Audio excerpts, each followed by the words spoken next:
B'Shem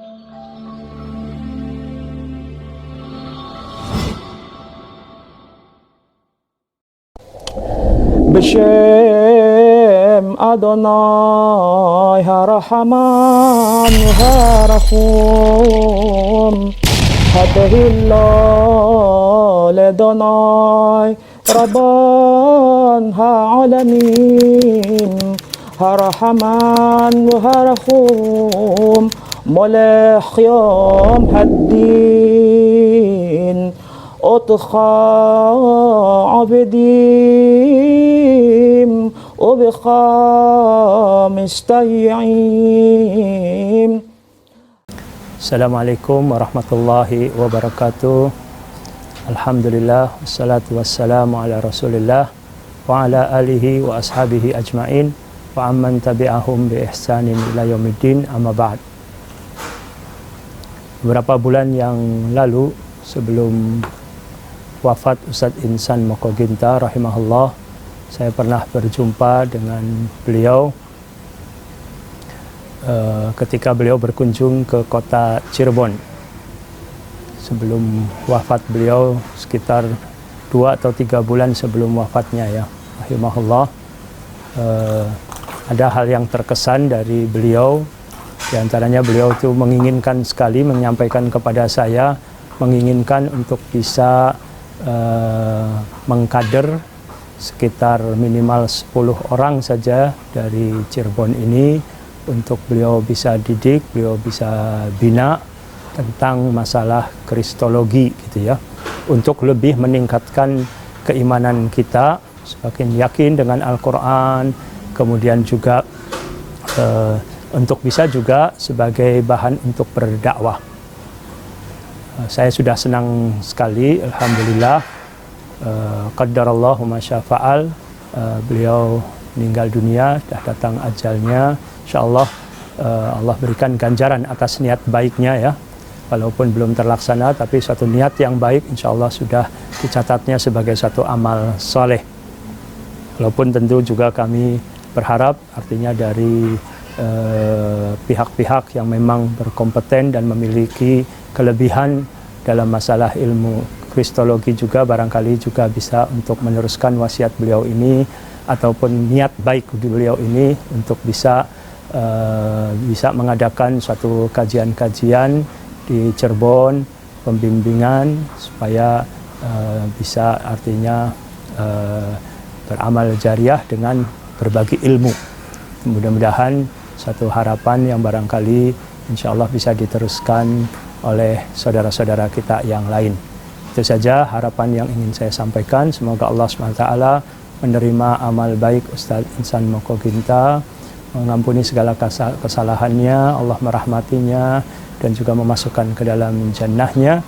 Dan ini juga suatu beban tugas bagi kita yang masih diberi kesempatan untuk hidup sebelum datangnya ajal juga, untuk meneruskan suatu perjuangan Islam, baik kepada sesama muslim ataupun juga kita menyampaikan Islam sebagai rahmatan lil alamin, sehingga manusia-manusia yang lain pun bisa mendapatkan hidayah Allah SWT untuk bisa menerima Islam dengan sebaik-baiknya.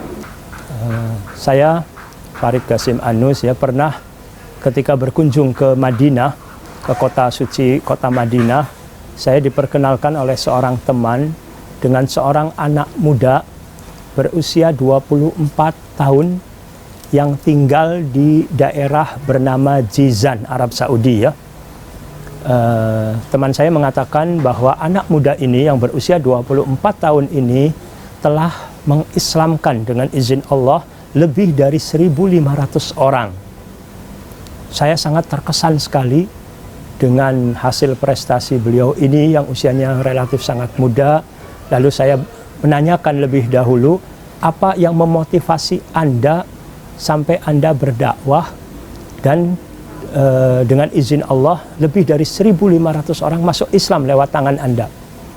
Beliau mengatakan, seandainya Anda melihat ada orang yang tenggelam di lautan atau di sungai atau di kolam renang, yang dia tidak bisa berenang, dia butuhkan pertolongan. Sedangkan Anda orang yang lihai dalam hal berenang, apakah Anda akan diam saja atau Anda akan menyelamatkan nyawa orang lain? Tentu saya jawab, kalau kita memiliki kemampuan, tentu kita akan menyelamatkan, berkewajiban.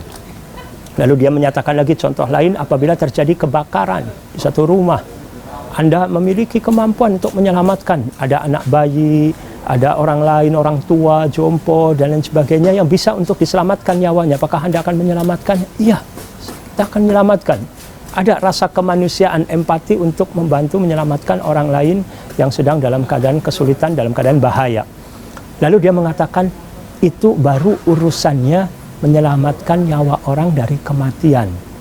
Bagaimana dengan orang yang tenggelam dalam kekufuran, dalam kesyirikan, yang kita meyakini jika meninggal dunia dalam kekufuran dan kesyirikan, dia akan masuk neraka selama-lamanya, abadan. Apakah Anda akan diam saja atau Anda akan berusaha untuk menyelamatkan? Itu pegangan prinsip yang dia pegang, yang menjadikan dia bersemangat untuk berdakwah. Lalu saya tanya juga, asal mulainya sejak kapan dia berdakwah? Dia bilang sejak kelas 3 SMP, kelas usia 15 tahun. Dia bilang, di tempat saya tinggal ini banyak orang-orang tenaga kerja berasal dari Filipina. Dan saya tidak bisa bahasa Tagalog, saya tidak bisa. Bahasa Inggris juga saya baru sedikit-sedikit belajar. Dan mereka juga kurang lancar berbahasa Arab. Jadi komunikasi saya dengan mereka ini dengan bahasa Inggris, yang saya bahasa Inggrisnya pun masih terbata-bata dan belum baik. Dalam pertama kali dia mendakwahkan itu, alhamdulillah, artinya sekitar 12 orang Filipina masuk Islam, singkatnya gitu ya.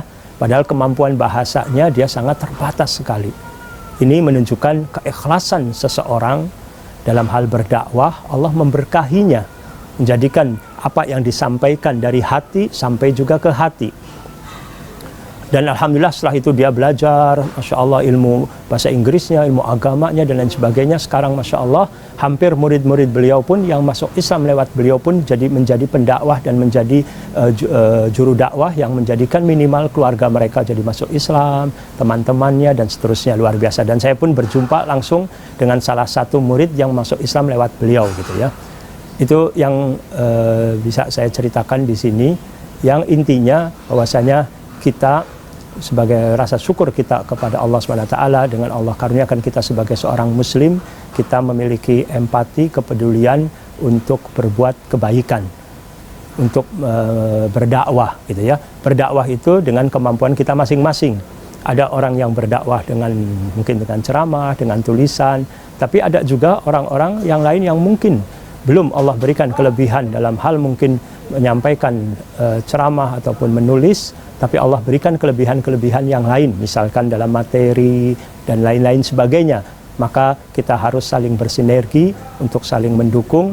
Terutama kita lihat juga banyak lembaga-lembaga dakwah Islam, baik itu apakah mereka yang berkonsen di bidang untuk dakwah kepada para mu'alaf ataupun juga yang lain, maka perlu untuk didukung dengan sebaik-baiknya. Diberi dukungan dengan doa, diberi juga dukungan dengan tenaga, dengan pikiran, kemudian juga dengan harta.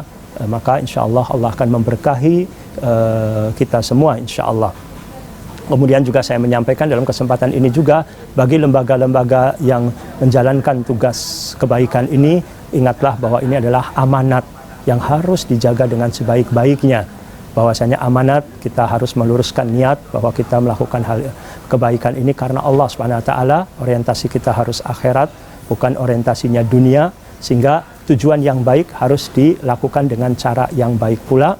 Kemudian juga termasuk juga dengan cara yang amanat tadi, jangan sampai kita tergelincir jadi orang-orang yang khianat dari amanat-amanat yang dipercaya oleh masyarakat, sehingga masyarakat juga akan bisa lebih percaya lagi dan bisa lebih mendukung lagi.